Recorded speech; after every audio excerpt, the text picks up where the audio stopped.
Cláudio Souza Neto, bom dia. Alegria ter você aqui. Bom dia, Mauro.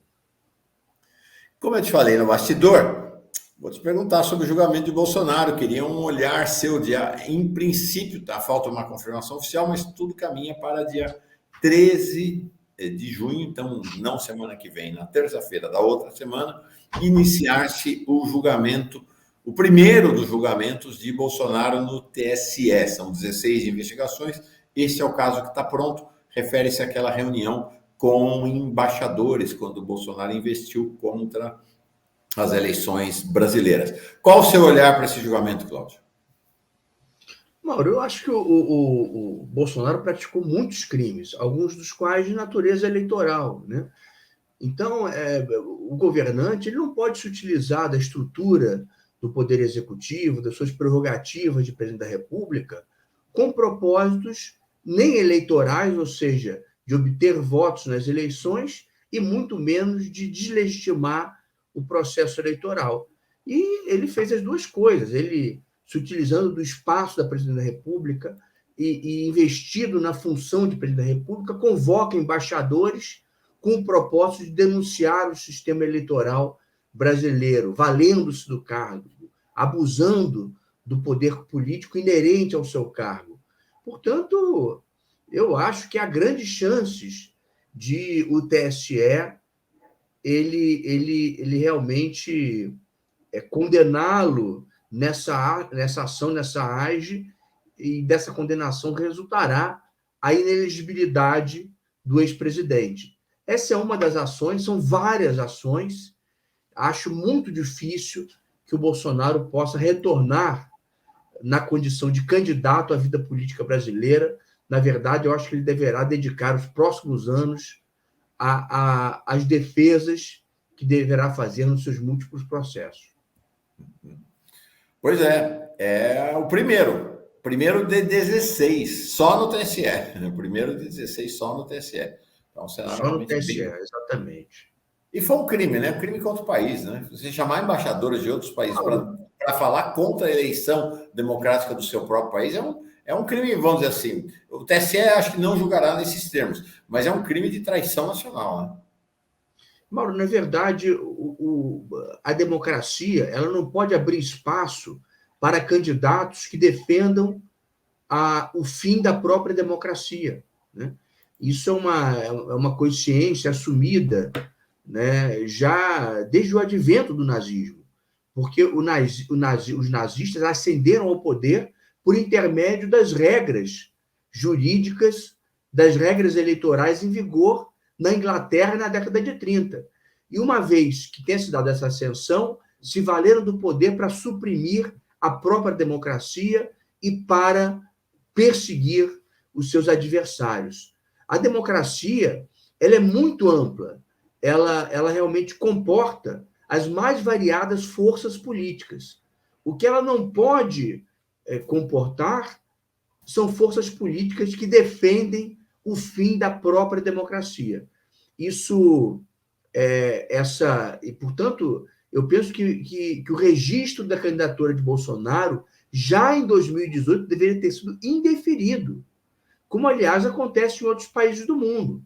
Na Alemanha, por exemplo, já foi cassado o registro de partidos nazistas. Na Turquia, já foi cassado registro de partido islâmico fundamentalista, porque eram forças políticas que propugnavam justamente pela supressão da democracia alemã e pela supressão da democracia turca.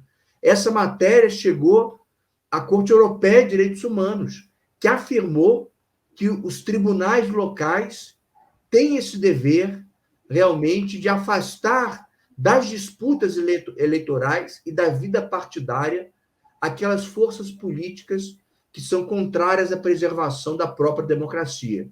Bolsonaro sempre foi no discurso e mostrou que é capaz de ser também na prática. Durante todo o seu mandato, atentou recorrentemente contra a democracia brasileira. Portanto, ele não pode participar das eleições no Brasil. Legal, obrigado. Bom esclarecimento. Como a Sueli, né? Interessante. Gente que fala suave e com argumentos, né? Com sustentação argumentativa. Legal, gostei. Obrigado, viu? Vamos falar de Eletrobras agora? Você é advogado dos funcionários da Eletrobras. Neste momento, a Advocacia Geral da União está movendo uma ação que diz respeito ao que considera ilegalidades do processo de privatização da Petrobras. Primeiro, qual é a sua participação nessa causa, Cláudio? Mauro, eu sou advogado de uma parte dos empregados da Eletrobras, em especial dos empregados de Furnas, também do Sindicato dos Urbanitários de Brasília e da Confederação Nacional dos Trabalhadores das Indústrias. Então, é nessa condição de advogado dessas entidades de representação dos trabalhadores que eu tenho participado dessa ADI, representando-os na condição de amicus curiae. E essa é uma ADI muito importante, porque, na verdade, o processo de privatização da Eletrobras ele incorreu em diversas ilegalidades, em diversas inconstitucionalidades e medidas absurdas, absolutamente absurdas, foram tomadas e esse processo só se concluiu porque, efetivamente, o povo brasileiro não teve acesso a todas as informações necessárias para avaliá-lo criticamente. Dá uma explicação técnica para nós. Essa expressão, eu adoro essa expressão. Amicus curiae. Agora, o que é um amicus curiae no direito? Amigo da corte, né? É um amigo da corte. Então, nesses processos instaurados no Supremo Tribunal Federal, que são processos de controle de constitucionalidade, em que a corte vai se manifestar a respeito da validade de uma lei, considerando o que está estabelecido na Constituição, as entidades representativas da sociedade civil podem pedir para participar, para oferecer a sua visão sobre aquela questão, e com isso auxiliar a corte. Daí a expressão amicus curiae, amigo da corte. Uma pergunta. Nesta causa, que você então entra como amigo da corte, amicus curiae, nesse processo, está em jogo a privatização em si ou não?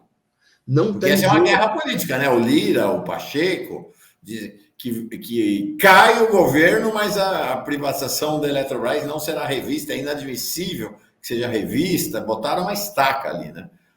A privatização está em questionamento nessa causa ou não? Mauro, a privatização não está em questionamento nessa causa. Como é que se procedeu a privatização? Se realizou uma operação de aumento de capital com diluição da participação do governo. Uma sociedade de economia mista é uma sociedade controlada pelo poder público, no caso da Eletrobras, controlada pela União, ou seja, a União possuía mais de 50% das ações ordinárias, que são as ações que dão direito a voto. Se realizou uma operação de aumento de capital e o governo não adquiriu as ações necessárias para manter a sua posição majoritária na composição acionária. Com isso, ele deixou de ter mais de 50% e passou a ter 43% das ações. Ou seja, a maioria das ações ordinárias, ou seja, das ações que dão direito a voto na Assembleia de Acionistas, é detida por investidores privados, não pelo governo. Por conta disso, a Eletrobras deixou de ser uma empresa estatal e passou a ser uma empresa privada, nada obstante com investimento governamental. Então, a natureza é de empresa privada. Não é isso que está se questionando nesta ação. Nesta ação está se questionando a inclusão de uma norma na lei e depois no estatuto da empresa que esterilizou grande parte das ações detidas pelo governo. A norma estabeleceu que apenas no limite de 10% da composição acionária os acionistas poderiam exercer os direitos políticos associados às suas ações. Quais direitos políticos?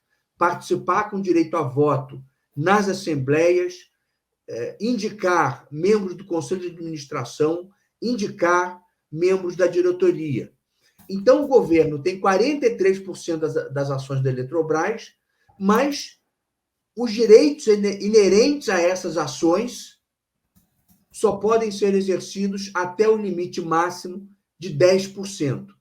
Então, o governo tem 43%, mas só vota na Assembleia de Acionistas com 10% das ações. Ou seja, houve uma esterilização. Os direitos associados às ações do governo foram podados, sem que o governo recebesse nada por isso. Isso é absolutamente inconstitucional. Existe um princípio, Mauro, que é o princípio da indisponibilidade do interesse público. O poder público não pode entregar de graça a sua propriedade. O poder público não pode entregar gratuitamente os seus direitos que têm uma expressão econômica. E foi exatamente isso que aconteceu. Como os investidores privados não tinham dinheiro para comprar ações num montante significativo, adquiriram pequenas frações mas com essas pequenas frações eles exercem um grande poder na companhia, porque justamente o governo está de mãos atadas com essa limitação de 10%. Mauro, a ação serve somente para que o governo possa reaver esses direitos associados à sua participação na composição acionária. Então é importante, esta ação da Advocacia Geral da União, né, da qual o Cláudio participa, nessa condição, né, de advogado de vários entes vinculados aos trabalhadores e trabalhadoras do sistema Eletrobras, não está dizendo que tem que restatizar, está dizendo apenas que tem que ser reconhecidos os direitos da União, do Estado brasileiro, na condição de acionista, que esses direitos estão sendo negados. Deixa eu registrar aqui, a Roberta Lopes chega aqui como nova membro, temos já 4 novos membros e membras no dia de hoje, falta só um para a gente completar a nossa cota. Vamos lá, gente, nossa cota cotidiana de 5 novos membros. Então, Cláudio, o que eu estou entendendo é que tem algo, eu sou advogado, mas parece uma coisa meio criminosa, porque o que você tem não é o Estado, agentes do Estado, pessoas de carne e osso, no processo de privatização da Eletrobras, em vez de defender os interesses do Estado, então agentes de Estado que deveriam defender os interesses do Estado, defenderam os interesses do outro lado, os interesses privados nesse processo. Isso não é crime? Mauro, isso é um absurdo. Isso é um absurdo. É um capitalismo sem risco. O governo não vendeu a participação para investidores que aportaram bilhões, milhões de reais. Ele vendeu uma parte pequena. Na verdade, ele se deixou diluir. Ele permitiu que o seu poder de controle fosse suprimido por intermédio da diluição da sua participação acionária, mas foi uma diluição pequena. Os investidores privados não aportaram o montante que seria necessário para adquirir o controle da companhia. E o governo ficou com 43%. Agora, para evitar que o governo continuasse a exercer um papel importante na companhia, correspondente à sua propriedade acionária, eles esterilizam grande parte das ações governamentais. Então, o governo tem 43%, mas só vota nas assembleias até o limite de 10% das ações. Isso é um absurdo, mano. Agora, me explica. É uma privatização que não se dá por intermédio de investimento privado efetivo. Uhum. Se dá por intermédio de um investimento privado tímido e, ao mesmo tempo, pela esterilização unilateral dos poderes do governo na participação acionária da empresa. É um absurdo. É um assalto, não ao governo, inclusive, é um assalto ao Estado brasileiro, né? Aquilo que é bem público, né? Cláudio, o governo, essa sua fala, Mauro, é importantíssima. O governo tem o dever de defender o interesse público. Então, quando o presidente da República e a AGU vão ao Supremo Tribunal Federal, eles estão cumprindo um dever, né, de defender o patrimônio público, de defender o interesse público. Mauro, não há aqui nada de ideológico. Essa não é uma ação pró-Estado e contra o mercado. Essa é uma ação pró-moralidade pública. É uma ação que visa a corrigir esse absurdo que foi feito quando o governo abriu mão unilateralmente e sem contrapartida de seus direitos com expressão patrimonial. Agora, explica para nós aqui.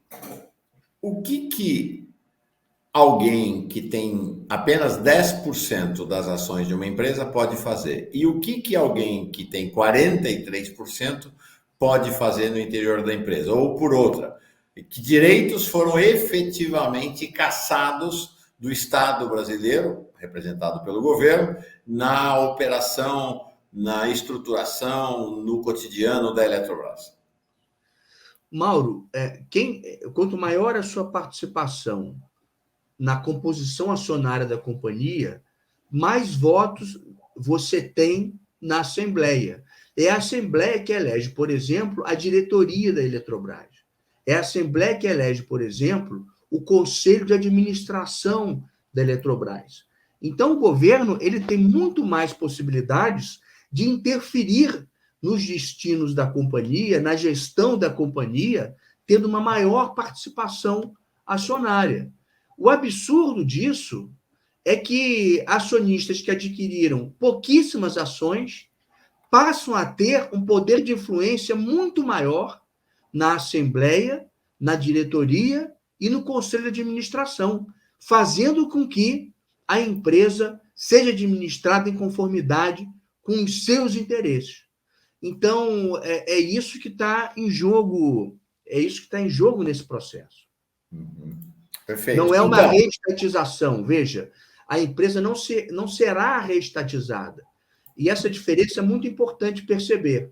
Uma sociedade de economia mista, ou seja, uma sociedade que tem capital público e capital privado, mas é uma estatal, como é o caso da Petrobras, por exemplo, nesse tipo de sociedade, o controlador, que é o poder público, pode geri-la no sentido da realização do interesse público. Isso se revelou com muita clareza, por exemplo, agora no caso da política de preços da Petrobras.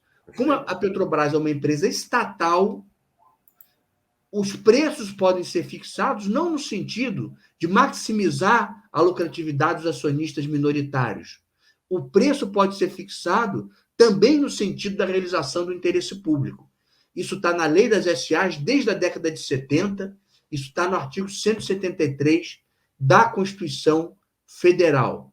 Então, no conflito de interesses entre controlador e minoritários, quando se trata de uma empresa estatal, de sociedade de economia mista, prevalece o interesse público, resguardado, em certa medida, os dos minoritários também. Agora, se se trata de uma empresa privada, não é assim que ocorre.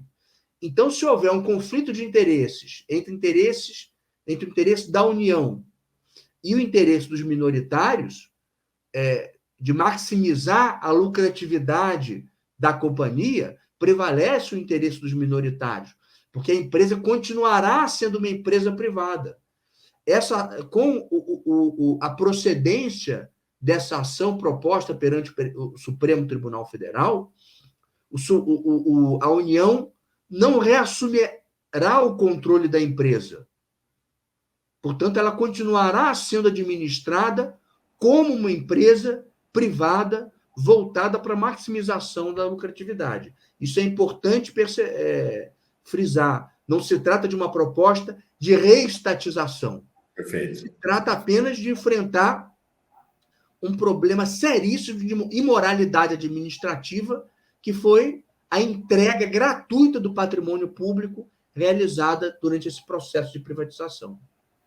Agora, por exemplo, um exemplo de uma questão que essa restrição de apenas 10% de representação para quem tem 43%, de situações que aparentemente nos leva. O presidente da Eletrobras, eu conheço faz tempo, Wilson Ferreira Júnior, conhecia lá quando ele foi presidente da CPFL, lá no passado. É alguém que está nessa área elétrica há muito tempo, uma pessoa de direita, que compõe com a extrema-direita, é um representante dos interesses privatizantes sempre no setor elétrico. Ele foi presidente da Eletrobras de 2016 a 2021, com a missão de privatizar, né?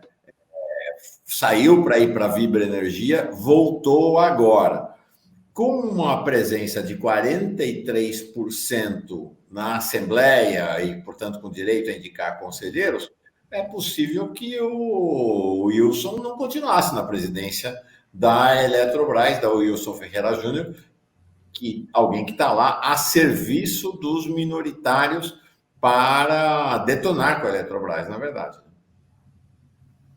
Eu não tenho condições de me manifestar sobre isso, não acompanho as deliberações do governo a propósito e a avaliação do governo a propósito da presidência do Wilson, mas a sua dedução é uma dedução que faz sentido. Ele, de fato, no curso do governo Temer, na condição de presidente da Petrobras, atuou decididamente no sentido da privatização da companhia, que não aconteceu naquele momento, mas, portanto, é alguém identificado com esse estado de coisas e que participou de todo esse processo de privatização. Perfeito. Legal. Cláudio, mais algum esclarecimento que você possa nos dar aqui sobre o andamento? Sim. Então, te entrego uma última palavra para esclarecimentos que você acha necessários ainda, mas dê um. Quanto tempo, como é que você vê o encaminhamento dessa ação? A ação ela está preparada já para a decisão do ministro, né? Já houve, na verdade, ela ainda não está preparada para a decisão do ministro. Na verdade, o ministro já encaminhou a ação ao Procurador-Geral da República, encaminhou à AGU, encaminhou ao Congresso Nacional, Câmara se manifestará, Senado se manifestará, então haverá manifestação de todos esses participantes no processo, Câmara, Senado, AGU e PGR, e após essas manifestações haverá a possibilidade de um magistrado decidir o processo, submeter... É o Cássio Nunes Marques, né? Que é o Cássio relator. Nunes Marques, a apreciação do colegiado do Supremo Tribunal Federal. Perfeito. E é isso que nós estamos aguardando. E, como última palavra, Mauro, eu digo apenas a você que essa foi apenas uma das graves ilegalidades que marcaram o processo de privatização da Eletrobras. Outras ilegalidades da maior gravidade foram praticadas. Eu gostaria apenas de citar uma delas, que foi o processo de descotização das hidrelétricas da Eletrobras. O que significa isso? Você, quando constrói uma hidrelétrica, você faz uma licitação e as empresas que ganham a licitação constroem a hidrelétrica e podem explorá-la por um período de 30 anos. E, na tarifa, você inclui um valor para pagar pela obra. Você vai amortizando, todos os anos, o dinheiro investido na construção das obras. Essas hidrelétricas da Eletrobras, em grande parte, já haviam sido totalmente amortizadas. E após essa amortização, o regime tarifário muda. A tarifa passa a ser fixada pela ANEEL, que é a agência reguladora, a agência que regula o setor, sem incluir o valor para a amortização da obra. Isso faz com que a tarifa se reduza em 60% a 70%. Ok? Grande parte das hidrelétricas da Eletrobras já estavam pagas pelo povo. E, portanto, a tarifa era fixada pela ANEEL. O que faz o governo durante o processo de privatização? Altera esse regime de fixação tarifária e permite que a Eletrobras negocie energia no mercado livre. Os consumidores se insurgiram gravemente a respeito dessa alteração. Por exemplo, a própria Fiesp, a Federação das Indústrias de São Paulo, publicou uma nota técnica demonstrando que em 20 anos o prejuízo para o consumidor será de mais de 400 bilhões de reais. Nossa Senhora. Para compensar isso, houve o pagamento de um bônus de outorga de apenas 60 milhões de reais. Então, o tamanho do negócio é esse. Mano. Então, você altera o regime É como se você tivesse comprado um apartamento, quando você termina de pagar o seu apartamento, depois de 20, 30 anos de financiamento, vem o banco e diz, olha, agora, na verdade, nós vamos ter que alterar o nosso contrato e você vai continuar pagando, embora você já tenha amortizado completamente o financiamento para aquisição da sua casa própria. É exatamente isso que aconteceu.